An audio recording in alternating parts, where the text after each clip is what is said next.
Welcome to the podcast. I dissect important topics in culture, politics, and media through the lens of critical thinking, not tiresome hyperbole, annoying partisanship, or ridiculous demagoguery. Like the Marines, we are the few and the proud, independent, free-thinking voices out there. But the voice of reason still must be heard. If you want to escape the filter bubble of endless groupspeak and shaming, as well as the herd mentality of my way or the highway, you are home. Here we seek first to understand, then to draw conclusions. It doesn't matter what you think, just that you think deeply and be open to all perspectives. I will learn from you, you will learn from me, openly and honestly, with empathy for all viewpoints. In short, we will be critical thinkers here. I am David Hopkins, Professor of Humanities, your guide.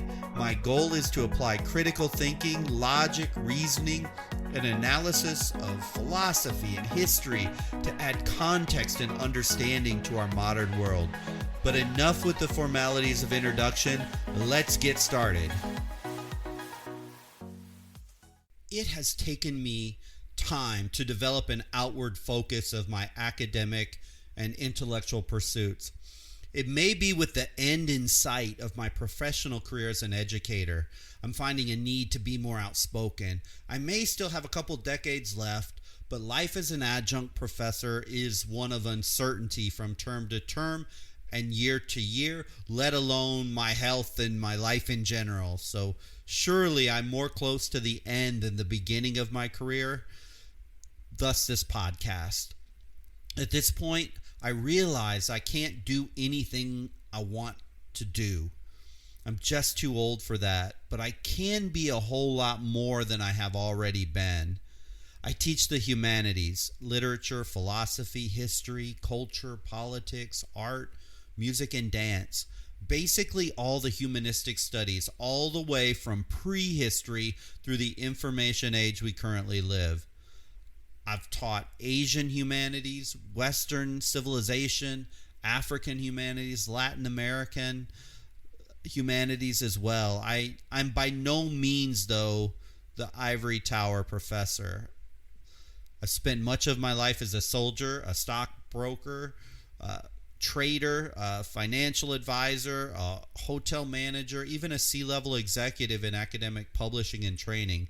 This life experience informs who I am as much as the academic training and teaching. Through all the experiences inside and outside the walls of higher education, it took time for me to decide what was important enough to talk about in a podcast. And it surely evolved over time. I won't bore you or let you know some of the crazy ideas I considered before settling in on this topic, but ultimately one topic alone. First it whispered to me, then spoke very loudly to me, and that's critical thinking.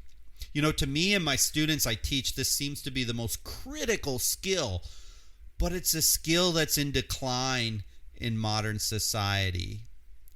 We're going through a crisis in modern culture. There is a lack of critical thinking and the ancillary tools, the techniques, and methods to see a situation, to think critically, because these things are being thrown out unlike I've ever seen in the last couple decades. I don't think it was a cataclysmic shift. Most things really are not. But probably this was a simmering, festering disease that now is finally at the surface. You know, cancer can develop unknown and undetected in the body for many years until the symptoms show themselves in some form. And then once they show themselves, a doctor can then see it, evaluate the severity of it, and then provide treatment for the disease. The population of America is suffering from a poisonous cancer. You know, from MySpace and Facebook, at its earliest onsets with this promise of quote unquote to bring us all together, and that matured. And then Twitter comes along trying to get us to articulate a stance on complex topics in 140 characters or less. Now I believe it's 280. To cable news that somewhere along the last couple decades began dropping the news and went all in with a clamoring panel yelling and screaming at each other to make their point. How funny, how ridiculous. Now news broadcasters can't help themselves but to pontificate their personal views versus just delivering news. They're going to think for you now. They're now activists and they're not reporters. Political decorum. We'll talk a lot about these in the various podcasts. It's never been perfect, and it's been downright ugly many, many times. So let's not pretend that in our current era we're at right now that it just happened all of a sudden. But it's almost inarguable that discourse has descended into the realm of bickering adolescence.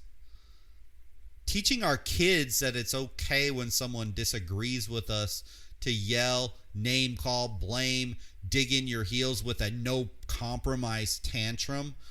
We don't allow that with our own children, but yet we have to put up with it from these children politicians in Washington, D.C. As a society, we need to cure this festering disease. It needs to be approached on multiple fronts. And so I believe it's important as I speak for the first time to get all the expectations out on the table. I only have 3 of them, as I know you're going to judge me and my analysis through the expectations that I lay forth. What is surely true is when expectations are not clear and not shared, people begin to become emotionally involved, and simple misunderstandings become compounded, and it turns into personal clashes, communication breakdowns. So expectation number 1 is I have no desire to change your opinion on anything. I want to say that one more time. I have no desire to change your opinion on anything. I want you to learn to form your opinions and perspectives based on critical thinking. You know, when I tell my students that in class, they almost look at me stunned that I'm never going to push my opinion out on them. I want anyone listening to my voice right now to know I just want you to learn to think.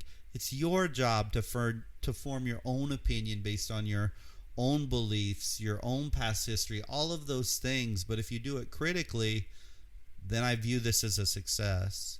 And I don't mean being a robot, that every single instance in your life you just become an analytical machine.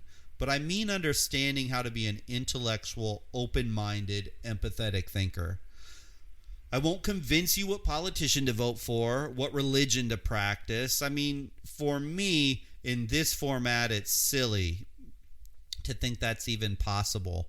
My cause is to awaken your brain, awaken your thinking skills, to become sharper, clearer, spot the BS, identify the demagogues. So when something happens in the news, you have that ability to transcend the superficial garbage. Really it is easy to see the how of things, but it's very hard to find the whys. We strive to go deeper here, and I hold myself accountable to this first expectation.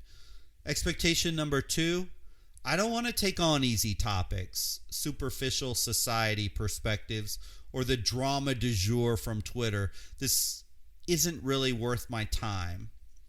We will use in our podcast some of the content produced by our politicians, our media, and our figures that have a public voice, but I'm not interested in superficially evaluating topics on the surface, and you're not ever going to get any yelling, screaming, name-calling from me in regards to opinions on politics and religion and the stuff going on in culture, except if it comes to the point when we're talking about thinking critically. That's my passion, and that's where we're gonna focus. Expectation number 3, confrontation and disagreement are good. It's actually wonderful. that every single one of us, we don't think the same way. How horribly and tragically boring if everyone always thought the same. Disagreement is really what makes the human human. Our country is the greatest melting pot in the entire world. It's the strength of our nation. Somehow, some way, this is turning into conform with the status quo mindset or be shunned. We simply can't grow and get better without disagreement. Yes, it is possible to disagree without getting angry and name calling. We just never see it happen in the public sphere, as our public figures, quite frankly, suck at it. And most of the time, they fail miserably to exercise the skill of critical thinking. But we don't need to be like them. It isn't easy, but it is simple.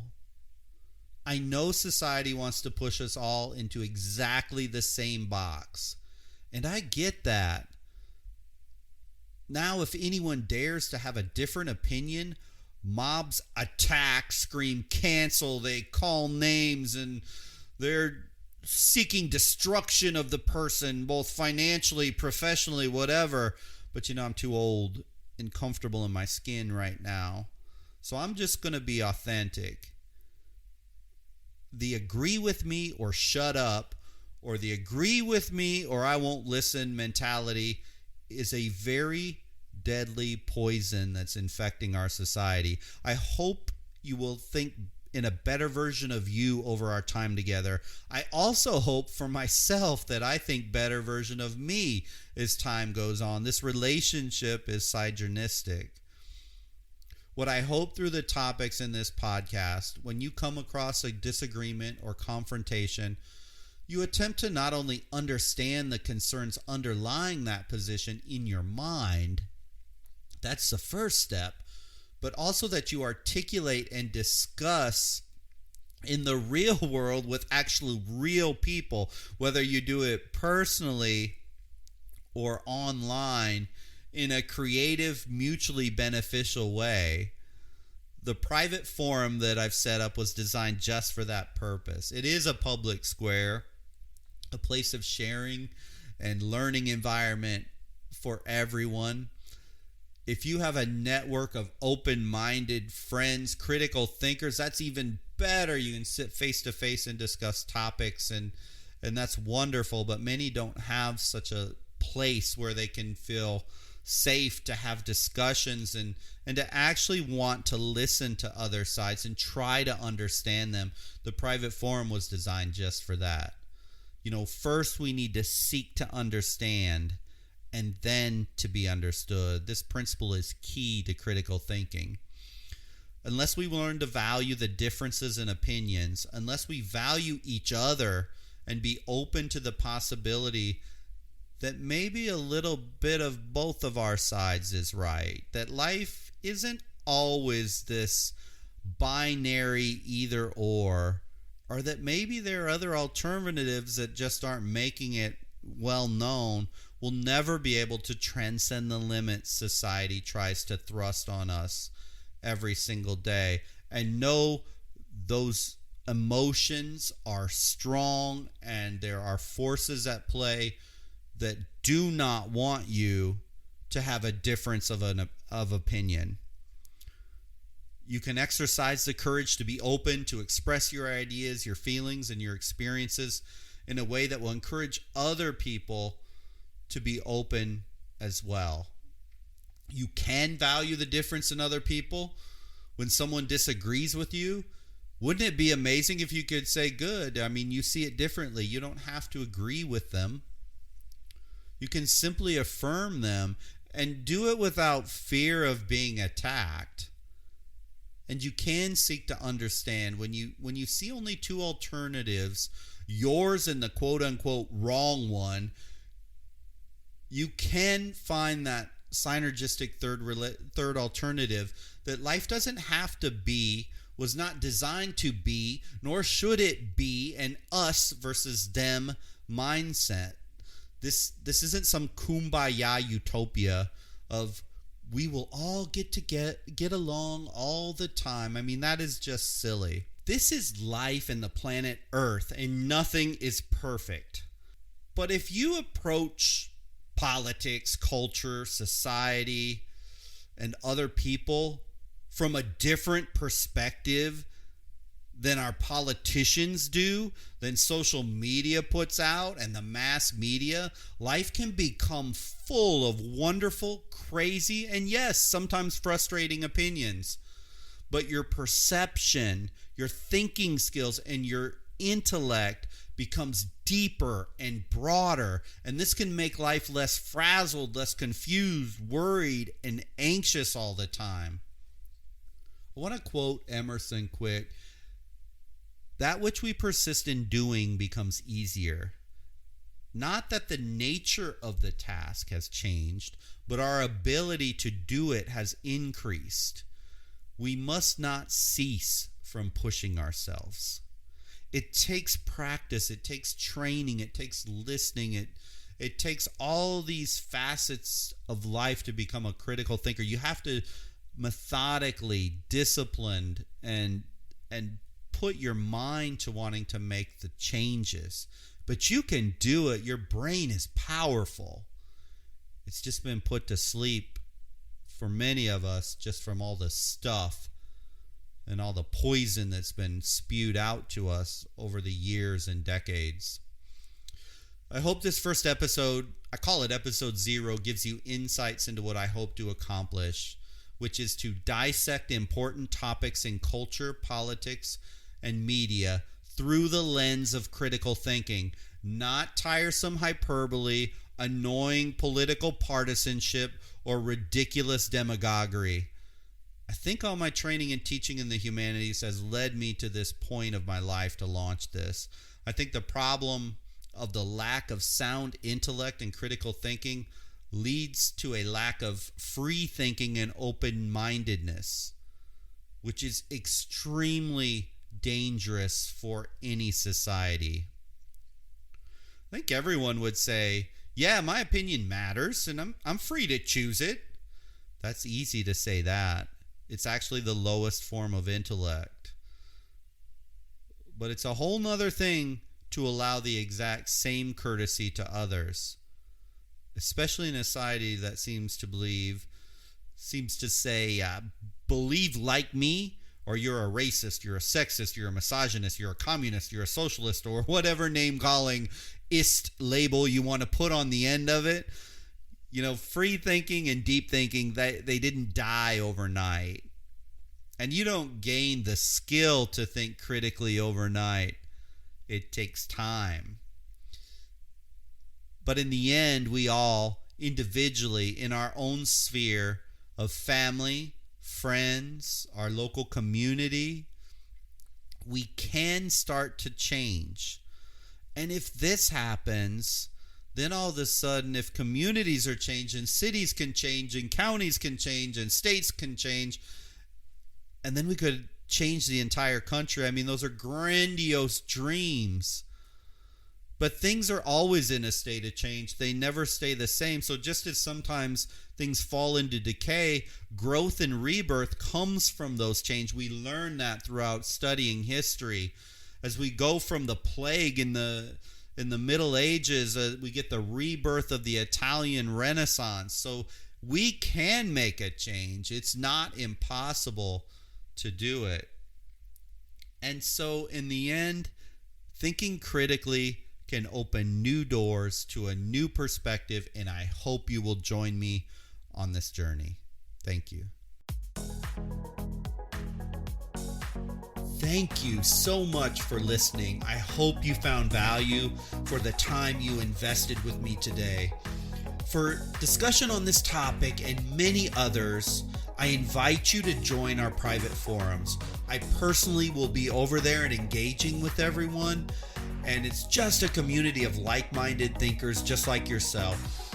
If you're not a member yet and looking for a community online that is very different, go to www.daviddhopkins.com. That's www.daviddhopkins.com. Follow the links and you can join us. The best way to expand intellectually is to engage in a real dialogue in a way that fosters growth, understanding, and rigorous discussion without all the name-calling, demagoguery, and flame-throwing silliness of social media and the rest of society. This is what the private forum provides. I would love to see you join. Until the next episode, all my very best to you and your family.